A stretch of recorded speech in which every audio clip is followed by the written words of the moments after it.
यहाँ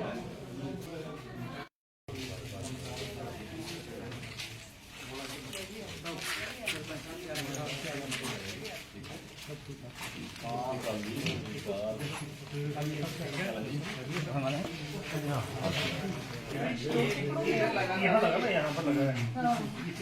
back side से आया, यहाँ लगा था। ये सारे अंदर से लग रहा है, ये सारी पूरे बर्तनों में भी देखो छेद हो गए। उस टाइम 8:30 बजे करीब कभी खाना खा के निकले लोग, ये क्योंकि गाँव में जल्दी खाना खा लेते हैं ना। अगर बाल्टियाँ देखो ना,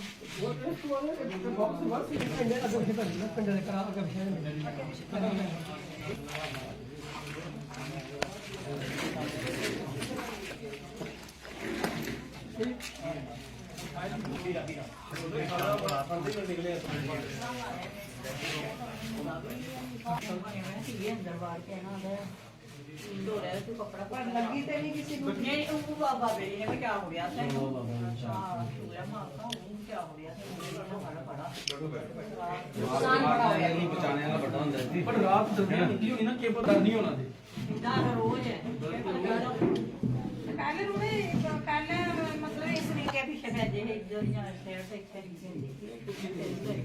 सारी को डिमांड है कि 5-5 बजे काट दे को सारे लोग पीछे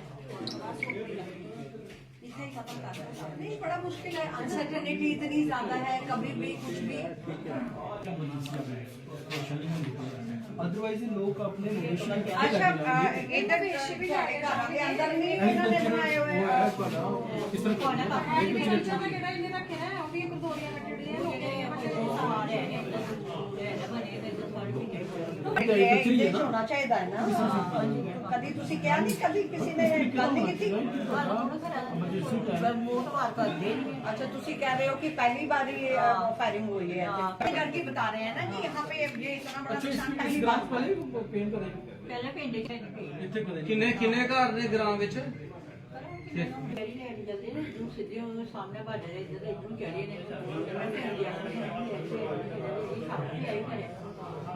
आज अपनी पार्टी आम आदमी पार्टी की सीनियर लीडरशिप के साथ यहाँ पे पहुँचा हूँ। सभी लोग आए हैं यहाँ पे, मैंने इनको बुलाया यहाँ पे इन लोगों का हाल पूछने के लिए। मैं यही बता दूं कि कल भी यहाँ आया था, कल अपने डिप्कॉम साहब भी आए थे। उन्होंने इनको आश्वासन दिलाया था कि इनका 2 दिन में कोई ना कोई फ़ंड मिलेगा, लेकिन अभी तक इनको कोई कॉल भी नहीं आई है। जल्दी से जल्दी इनको फ़ंड मिलना चाहिए। जैसे कि फ़ंड की बात करें तो जैसे अगर आप मैं दिखा दूँ कि ये जो रसोई के या कॉर्नर में मोटर या कोई भी बम गिरा है, रसोई की हालत बड़ी खस्ता है और इनका मकान पूरा क्रैक हो चुका है। इनको कम से कम 10 लाख फंड मिलना चाहिए। इनका मकान पूरा क्रैक हो चुका है। देखो आज मैं सरकार से ये पूछना चाहता हूँ कि अगर आज अचानक फायरिंग स्टार्ट हो जाती है रात के समय 9-10 बजे, अल्टरनेट पोजीशन इनकी क्या है? जहाँ पे अपना पशुपालन या पशु लेके जा सके, बच्चे लेके जा सके, जल्दी से जल्दी इमीडिएटली कहाँ पहुँच सकते हैं? इनके पास कोई भी ऐसी जगह नहीं है जहाँ पे पहुँच सके। इनको कोई अच्छे अपने शहरी इलाके में कोई सेफ एरिया में इनको कोई 5-5 मरले का प्लाट भी दिया जाना चाहिए। जो बंकर की हालत है उनको मेंटेनेंस अच्छे तरीके से की जानी चाहिए। गाँव में बीच बीच में मतलब कि बंकर जो है अच्छे होने चाहिए और उनकी मेंटेनेंस होनी चाहिए, साफ़ सफाई होनी चाहिए। अभी भी बंकर जो है वो सेफ़ नहीं है। गाँव में एक बंकर है, 10 बाई 10 का एक बंकर होता है, उसमें सब लोग इकट्ठे होकर गांव के लोग नहीं रह सकते हैं। दूसरा मैं बता दूं कि मैं कह दूं कि वोट बटोरने के लिए यहाँ पे सब लोग आते थे। आज कहाँ है वो भारतीय जनता पार्टी के लीडर जुगल किशोर MP कहाँ है? आज तक नहीं यहाँ पहुँचा। भारतीय जनता पार्टी का एक भी लीडर इस घर के अंदर अभी तक नहीं पहुँचा है। और बड़े सारे लीडर यहाँ पे आए हैं। मैं उनसे बोलता हूँ अगर आपकी कहीं चलती है, किसी से बात होती है, ऐसे तो नहीं है कि फंड की कहीं किसी डिपार्टमेंट में कमी है या कोई एक ही फंड होता है आवास योजना का, बड़े सारे फंड होते हैं। अगर वो चाहें तो एक ही दिन में यहाँ पे चेक देके जा सकते हैं। 1 लाख 2 लाख कोई बड़ी रकम नहीं होती है। इनको सबको फंड जल्दी से जल्दी देना चाहिए।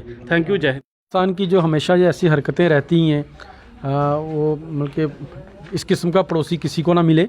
बट दूसरी तरफ अगर हम बात करें, ये तो इंटरनेशनल इश्यूज़ हैं, इंटरनेशनल प्लेटफार्म में इसको सेटल करना है। जहाँ तक लोकल एडमिनिस्ट्रेशन की बात है, जहाँ अब जिस तरीके से हम इस गर्व के अंदर आए हैं, जहाँ एक बहुत बड़ा नुकसान हो रखा है। इससे पहले हम गए थे अरनिया में, वहाँ पे भी हमने देखा काफ़ी नुकसान हो रखा है लोगों के घरों के अंदर। एक उनके घर का एक इंजर्ड भी है जो मेडिकल कॉलेज के अंदर है। तो लोकल एडमिनिस्ट्रेशन को चाहिए कि इमीडिएटली इन लोगों को रिलीफ पहुँचाई जाए। और सबसे बड़ी बात यह है कि इस समय हार्वेस्टिंग सीज़न चल रहा है, तो जो माइग्रेंट लेबर यहाँ पे आई हुई थी वो रिवर्स माइग्रेशन हो गया, मीन्स वो लेबर भी डर की वजह से भाग गई है। तो इमीडिएटली वो किसानों का जो नुकसान हो रहा है उसके ऊपर भी, उसकी भरपाई के लिए भी कोई इमीडिएटली इस तरीके का कोई एक्शन लेना चाहिए। और जिन घरों के अंदर नुकसान हो रखा है उनका इमीडिएटली कोई इस तरीके का रिलीफ, जिसको इंटर्म रिलीफ कहते हैं, ठीक है, आप कमेटी बनाएं, कमेटी का क्या डिसीजन देगी, आप एक कमीशन कॉन्स्टिट्यूट करते हैं, वो एक तरीका रहता है, सरकारों का तरीका रहता है। बट जो सफरिंग है इस समय लोगों की, उस सफरिंग को किस तरीके से बाहर निकालने के लिए इमीडिएटली कोई बनाया जाए। और सबसे बड़ी बात यह है कि गाँव के अंदर हम शुरू से सुनते आ रहे हैं कि बॉर्डर एरिया के अंदर बहुत बंकर बनाए गए हैं, पर बंकर वो फ्रंट लाइन पे हैं। जो गांव के अंदर जो बंकर्स होने चाहिए, कम से कम एटलीस्ट 2, 4, 6 घरों के ऊपर एक बंकर होना चाहिए, ताकि इमीडिएटली जब इस तरीके की शेलिंग हो तो लोग अपने शेल्टर ले सकें। ऐसी सुविधाएं जहां बॉर्डर एरिया में मुहैया कराई जाएं। और सबसे बड़ी बात यह है कि काफ़ी अरसे से गांव के लोगों की बॉर्डर के एरिया की एक डिमांड रहती है कि 5 मरले का प्लाट एक सेफर प्लेस में वो जहां इन लोगों को अलाट किया जाए, और साथ साथ इनके मवेशियों के लिए भी वहाँ पे एक शेल्टर हाउस हो, जहाँ पे ये सारी की सारी इस समय इमरजेंसी के दौर पे जब लोगों को भागना पड़े तो उनको कम से कम सुविधा मिले। तो ये सारी चीज़ें आम आदमी पार्टी डिमांड करती है कि इमीडिएटली देखिए, बम ये दोनों देशों के बीच ये आप हर सीज जो चलते हैं, जो इंटरनेशनल इश्यूज़ हैं उनके ऊपर जो सेंटर की सरकारें बैठेंगी, इसके ऊपर सीज़ फायर भी हो जाता है और फिर वापस सीज़ फायर का वायलेशन भी हो रहा है। बट इमीडिएटली लोगों को जो विक्टिम्स हैं उनको रिलीफ देने के लिए local administration, state administration, Jammu Kashmir administration को अपना जो दायित्व निभाना चाहिए।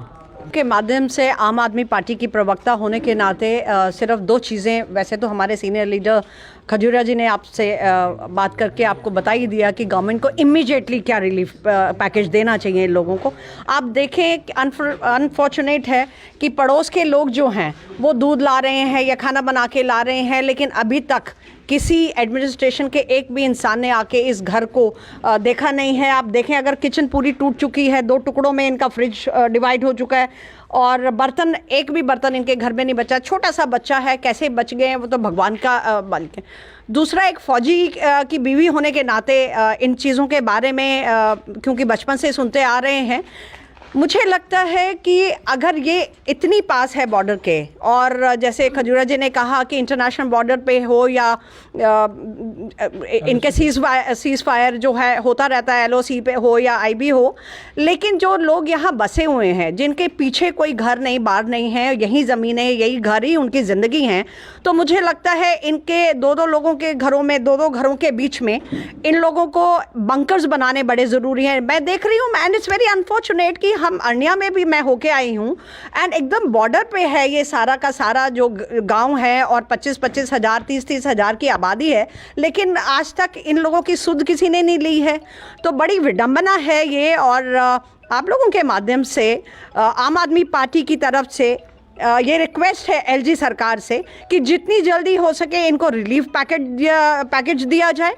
और सबसे बड़ी बात है, यहाँ पे मैं देख रही हूँ मेडिकल की कोई फैसिलिटीज़ नहीं है। अचानक किसी को कुछ लग जाता है तो इनको जम्मू भागना पड़ता है। तो आप देखें, जब तक यहाँ पे मेडिकली इनको इमीडिएट रिलीफ की कोई सुविधा यहाँ पे नहीं हो जाती है, तो ये सारी चीज़ें जो बेसिक एमिनिटीज़ होती हैं एक सिटीज़न के लिए, वो मुहैया कराना बड़ा ज़रूरी है। और बंकर्स बनवाए जाएँ। फर्स्ट प्रायोरिटी ये होनी चाहिए कि हर घर में एक बंकर होना चाहिए कायदे से, एक, क्योंकि ज़मीनें हैं इनके पास, सिर्फ आपने बंकर की बनाने की कॉस्ट है, ताकि लोगों की जो है सेफ्टी जो है, दैट इज़ मोर इम्पॉर्टेंट। जानवरों की जहाँ तक बात की जाए, उन लोगों के बारे में भी पीछे अभी एक घर में हम होके आए हैं, वहाँ एक गाय को इतना स्प्लिंटर लगा हुआ है, लेकिन अभी तक उसका ऑपरेशन नहीं किया गया है, स्प्लिंटर निकाला नहीं गया है। सोचिए, वो जानवर जहाँ पे हम कहते हैं गाय की पूजा होनी चाहिए, वो बेचारी गाय कितनी पीड़ा में है। इन सब चीज़ों का संज्ञान लेना बड़ा ज़रूरी है। थैंक